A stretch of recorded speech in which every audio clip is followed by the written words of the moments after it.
13वां अध्याय। सूरत और वैश्य को देवी का वरदान। ऋषि बोले, राजन, इस प्रकार मैंने तुमसे देवी के श्रेष्ठ महात्म्य का वर्णन किया जो इस जगत को धारण करने वाली है।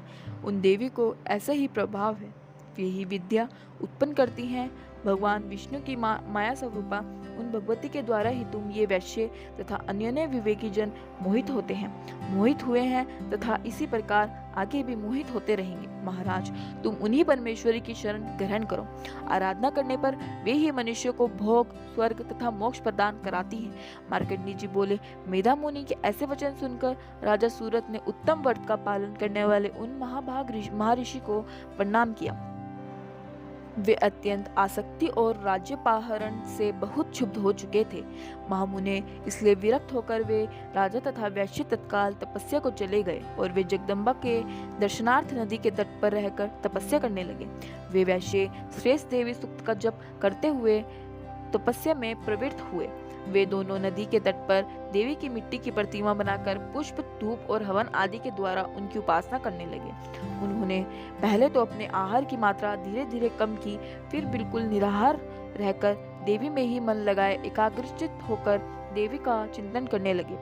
वे दोनों अपने शरीर के रक्त से सिंचित बलि देते हुए लगातार 3 वर्षों तक संयम पूर्वक उपासना करते रहे। इस पर प्रसन्न होकर जगत को धारण करने वाली चंडिका देवी ने प्रत्यक्ष प्रकट होकर कहा। देवी ने कहा, हे राजन तथा अपने कुल को प्रमुदित करने वाले वैश्य, तुम लोग जिस वस्तु की अभिलाषा रखते हो वह मुझसे मांगो, मैं संतुष्ट हूँ अतः तुम्हें वह सब कुछ दूंगी।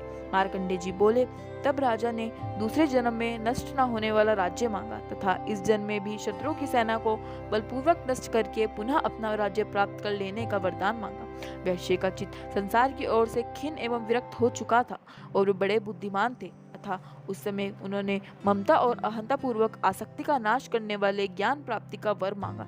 देवी ने कहा, राजन, तुम अल्पकाल में ही शत्रुओं को मारकर अपना राज्य प्राप्त कर लोगे। अब वहां तुम्हारा राज्य स्थिर रहेगा।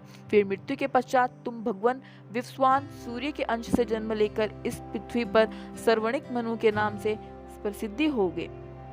वैश्य श्रेष्ठ, तुमने भी जिस वर को मुझसे प्राप्त करने की इच्छा की है उसे भी मैं देती हूँ। तुम्हें मोक्ष के लिए ज्ञान की उपलब्धि होगी। मार्कंडेय जी ने कहा। इस प्रकार उन दोनों को मनवांछित फल वरदान देकर तथा उनके द्वारा भक्ति भाव युक्त अपनी स्तुति सुनकर देवी अंबिका तत्काल अंतर्ध्यान हो गई। देवी से इस प्रकार वरदान पाकर क्षत्रियों में श्रेष्ठ सूर्यांश से जन्म ग्रहण करके सावर्णी नामक मनु हुए। देवी महात्म्य में सूरत और वैश्य की वरदान नामक 13वां अध्याय पूर्ण हुआ।